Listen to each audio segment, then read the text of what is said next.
Today I have Cory of Norma Jean with me to talk about their new album, Wrongdoers, and essentially the music industry and Norma Jean. So, I gotta know, with this album, you had 3 new members who you had not previously recorded with. That's gotta be challenging for the band to kind of get into a new rhythm and write with these new members. What was that experience like? Yeah, it's definitely not easy to lose a member. I'm not going to lie about that. Losing a member is hard to do. I mean, that's someone that you build a chemistry with over time, and it's definitely not easy to replace a lost member either. But we definitely made sure that we found the right people for that. We really talked about it a lot. Tried people out. And made sure we had the right guys in. I really think that we found those guys. I mean, I think Wrongdoers is the proof that we found the right guys. I think that record is Norma Jean still, and this kind of collective that we've become at this point. And that's really what it comes down to. Is like, that's not something that we wanted to make a big issue out of before people heard the new record, before people heard music, because really the music speaks for itself, and that's the most important part of Norma Jean, our records. So I think that's out now, and people can kind of see how these guys have integrated into what we do. And how does that new members, how did that change the actual touring experience? It's definitely, as far as you're trapped in a van or a bus in a backstage room or on stage with 4 other guys, pretty much 23 hours of the day. So there's a dynamic there that we have to make sure that we get along, and that we kind of have similar things in common. Those are when we look for people, we look for friends, people that we like, people that we wanted to be around. There's definitely a lot of really great musicians out there, but at the end of the day, we have to spend all our time with these guys. So, we want to make sure that they're cool dudes that get it. Are there any strange quirks or even strange rituals for any of the members in the band? I think we kind of all have our little things here and there. Nothing that would be noticeable from an outside looking in. But when you spend as much time as we do with each other, you might see little things, but not anything really huge or ritual per se. But the truth of the matter is we're all really similar in kind of our sense of humor, and our personalities mesh really well.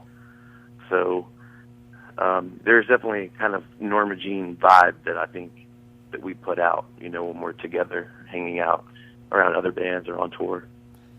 Now, a lot of people would say, and I don't necessarily disagree with them, that Norma Jean is one of the last kind of standing metalcore bands that really are what you think of with metalcore. A lot of people are saying that the genre is declining. Do you feel that that's true, or do you think that it's going to be just as strong as it's been? I think, if anything, it's just kind of morphed into something else. And, as far as declining, not for us, at least. We feel like our last 2 records are our best efforts that we've ever done, and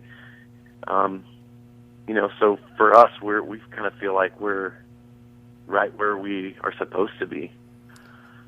And so, I know, there's definitely a contrast in what we do to other heavy music out there, but I think it's a contrast that we kind of like.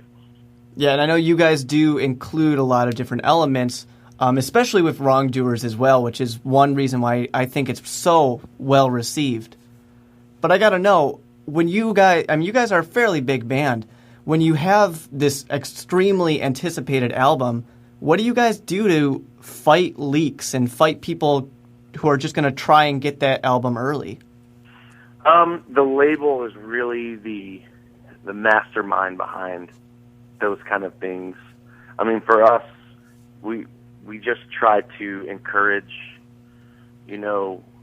fans to buy records and to support music that they love, support the bands that they follow. Because without that monetary support of buying records, whether it be iTunes or Amazon or at Best Buy or Target or wherever, those bands go away. And I think that a lot of the bands that you've seen, like, if your favorite band broke up within the last, 3 to 4 or 5 years, after being banned for maybe 10 plus years, if you didn't buy their records, you probably contributed to their demise. It's really important for people to support bands, and that's just something that we do. We just encourage our fans to support us that way. But really, the label is the mastermind behind all the technical things behind it. Now, the Summer Slaughter Tour, it came to an end at the end of the last month. So, when are you guys going to be hitting the road again? We are going to do a few spot dates at the end of this month, early October, and that's just going to be to kind of break in some new songs from Wrongdoers and test out some production ideas. But the real headliner is looking to be around November, and we'll announce that as soon as we possibly can. That's really, as far as this year, that's it. Next year we'll be overseas until summertime.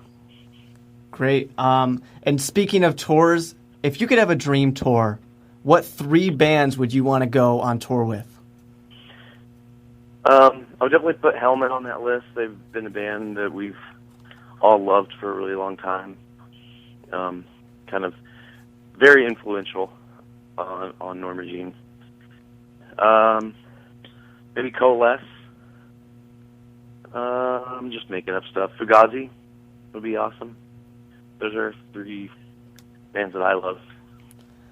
Now, this is a fun one for me because I love your music video for If You Got It at 5, You Got It at 50. And I got to know, the Gallon of Milk Challenge, did any of you actually do it? Oh, yeah. Yeah, I think 5 or 6 people did it, and then a couple of people accidentally did it. For the most part, I tried to, fake drink all that milk. But, a few people didn't really do that very well and ended up doing it. But, I mean, you can see it in the video there. There's some people really losing it at the end there. That's real. So, but, the comical, throwing up or whatever is definitely a good part of that, too. It's great for fans. It's not every day you get to see one of your favorite bands throw milk up all over each other. Yeah. So where did this idea come from? Who came up with this? Well, we started working with Daniel Davison, who is our original drummer, actually. And we started talking to him about doing a video. He does music videos now. He's a producer and director. And we threw some ideas at him that we had. And they were all kind of like a lot more non-serious, funny kind of storyline ideas. But then they all involved like a live piece that looked, normal and cool. But he came up with the idea in the end. And that idea is Daniel's, kind of based on what the direction that we were leading him in. So, but that's all Daniel. And it's a great video. I absolutely love it. I got to know, what albums coming out, if there are any, at the end of this year, are you looking forward to? There's been a few already that have come out. As far as what's to come, I can't really think of anything right now, but I know the new Oh Brother record is really, really great. That's kind of what I've been jamming anyway. Even some of their older stuff, kind of like going through their catalog. Really awesome band. Now that would be a combination I would love to see. If you ever get Oh Brother on tour with you, that'd be great. Oh yeah, we've actually talked about it a little bit. We're trying to make it happen. Now, in your bands, it's a bigger band, but what role does college radio play for the music industry and for Norma Jean? I think it plays a really big role.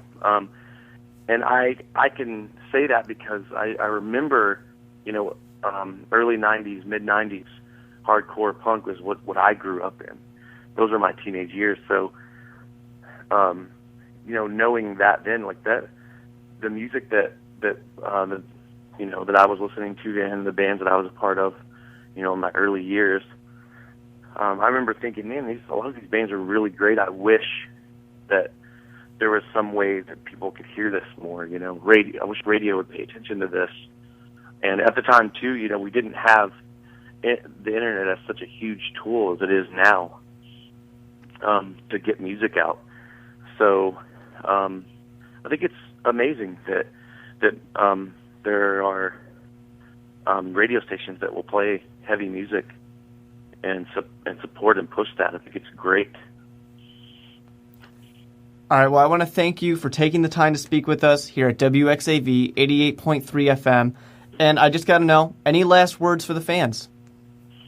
To all our fans, thank you very much for getting our record and loving it. The feedback has been great, and we're really stoked that to have all of you guys a part of it. Great. Well, thank you so much for talking with us today. Awesome. Thank you very much, man. Appreciate it.